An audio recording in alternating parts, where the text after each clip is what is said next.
Assalamualaikum warahmatullahi wabarakatuh. Perkenalkan, nama saya Adam Rahdhani Febrian dari Agribisnis B dengan NIM 23020320140140131 dengan praktikum budidaya ternak unggas dengan Asbing Kak Dian. Di sini saya akan mempresentasikan hasil praktikum acara 2 tentang anatomi, fisiologis, dan identifikasi penyakit ternak unggas. Lalu selanjutnya, tujuan praktikum acara 2 kali ini yaitu yang pertama mengetahui anatomi ayam dan dari bentuk, letak, dan proses fisiologinya. Lalu yang kedua ada mengetahui organ respirasi, organ pencernaan, organ reproduksi, dan organ ekspresi pada ternak unggas. Lalu yang ketiga mengetahui berbagai penyakit yang sering menyerang ternak unggas. Selanjutnya, untuk alat dan bahan praktikum yang digunakan, yang pertama ada pisau bedah, sarung tangan lateks, gunting dan cutter, dan yang paling utama ayam. Di sini saya memakai ayam jantan.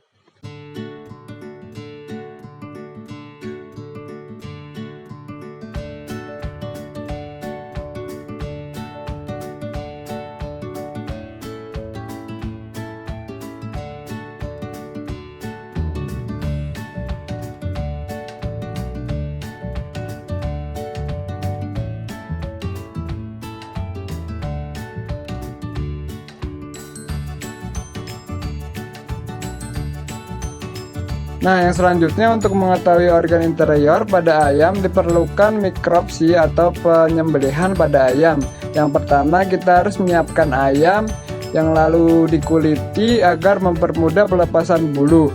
Nah, setelah bulu terlepas, kita dapat membuka ayam dengan mengiris pada bagian bawah, kemudian bedah dada sampai terbuka. Dan selanjutnya kita bisa melakukan pembedahan organ-organ yang ada di dalam ayam.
Yang selanjutnya terdapat proses pembedahan pertama. Proses pembedahan pertama ini dilakukan pada bagian perut ayam untuk mengeluarkan organ-organ di dalamnya.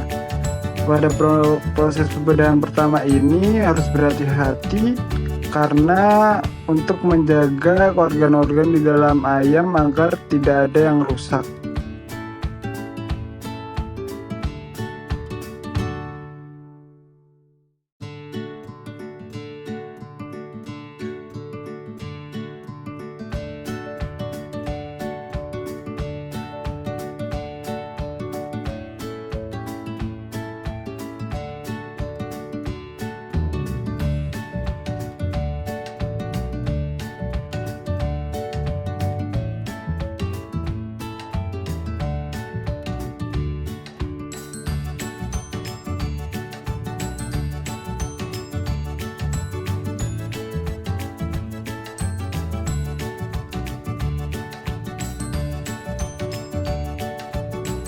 Setelah melakukan pembedahan pertama, kita akan mengeluarkan organ pernafasan. Di dalam organ pernafasan terdapat proses respirasi.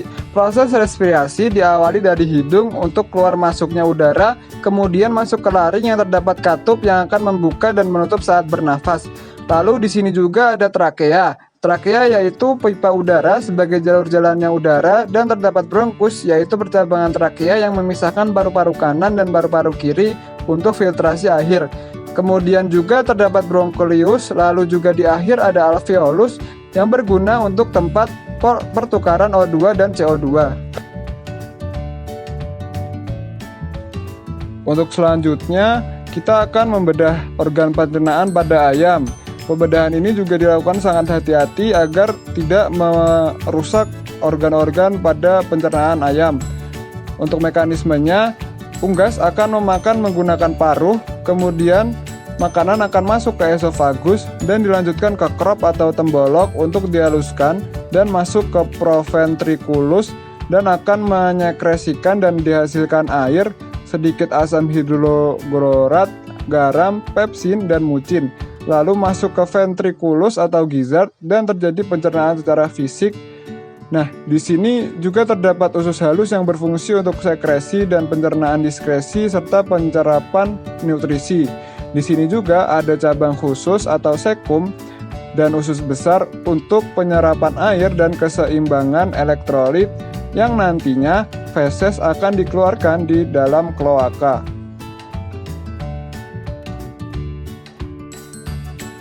Untuk selanjutnya terdapat organ reproduksi. Di dalam organ reproduksi terdapat sistem reproduksi pada ayam. Berhubung ayam yang saya gunakan ayam jantan, di sini di dalam ayam jantan terdiri dari testis, epididymis, dan ductus deferens yang masing-masing berjumlah sepasang, serta sebuah falus yang homolog dengan penis sebagai organ kopulasi pada ayam jantan. Testis berbentuk seperti kacang dengan panjang kurang lebih 5 cm, berwarna putih, dan jika pada musim kawin akan menjadi kekuningan, kemudian terjadi perubahan ukuran juga menjadi separuh dari ukuran awal. Untuk epididymis, letaknya berdekatan atau menempel pada testis. Kemudian ada ductus deferens yang bermuara pada bagian familia di daerah urodeum yang merupakan muara dari ureter. Selanjutnya, setelah mengeluarkan seluruh organ pada ayam, kita dapat melihat organ eksterior pada ayam. Organ eksterior pada ayam terdiri dari kepala yang meliputi pial untuk menarik lawan jenis, cuping untuk mendengar, jengger untuk menjaga suhu tubuh dan menarik lawan jenis, serta terdapat paruh. Kemudian juga terdapat leher, badan yang meliputi punggung, pinggang, ekor, dada, perut, dan sayap.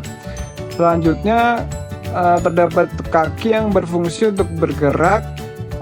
Lalu pada ayam terdapat bulu yang berfungsi untuk melindungi tubuh, serta terdapat kulit yang untuk melindungi tubuh dari pengaruh suhu dan mikroorganisme.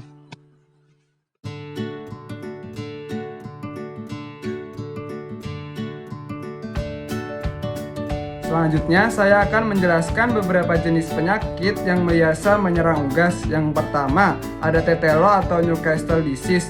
Gejala dari penyakit ini yaitu gangguan pernafasan, dimulai dari megap-megap batuk bersin, mengorok waktu bernafas, nafsu makan turun. Lalu, cara menanggulanginya yaitu ayam yang tertular harus dikarantina, kemudian memelihara kebersihan kandang, dan yang terakhir yaitu ayam harus divaksin. Lalu yang kedua, ada SNOT atau koriza. Gejala dari penyakit ini yaitu pengeluaran cairan air mata, ayam terlihat mengantuk dengan sayapnya turun atau menggantung, dan keluar lendir kental berwarna kekuningan dari hidung. Pengobatan yang dapat dilakukan dengan pemberian preparat sulfat. Lalu yang ketiga ada pulorum atau berak kapur. Gejala penyakit ini yang paling nampak yaitu kotoran berwarna putih lengket seperti pasta dan menempel pada dubur, tubuh lemas lesu, mengantuk, kedinginan, serta cepat terengah-engah. Pencegahan yang dapat dilakukan yaitu dengan menjaga kebersihan kandang, memberi makan dan minum, lalu yang terakhir mengisolasi ayam yang sakit. Sekian dari pemaparan hasil praktikum acara 2. Kurang lebihnya mohon maaf. Terima kasih. Assalamualaikum warahmatullahi wabarakatuh.